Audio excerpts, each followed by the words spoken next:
Welcome to Kenton's videos. Enjoy the video. You start now, park level, set the parking brake, and disconnect the battery to avoid surprises. Once done, remove the center console trim to expose the shifter. Look for loose fasteners, worn rubber bushings, and play in the linkage.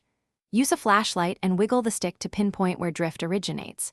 Make sure to note whether play is at the base, cable ends, or transmission arm. This quick inspection tells you which part to fix first and avoids unnecessary replacement.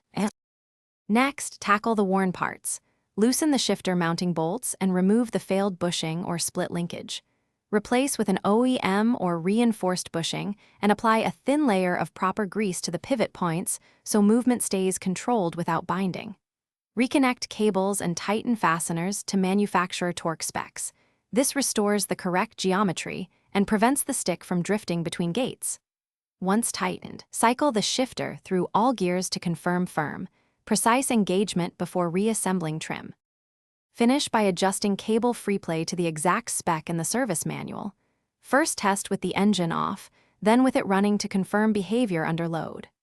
Road test slowly, shifting through gears and holding in each to ensure the stick stays put and does not creep back. If you still see drift, recheck the transmission arm and attachment point for hidden wear or cracks.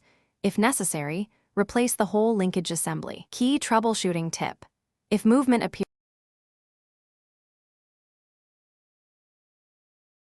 Thanks for watching. Consider subscribing if we helped you.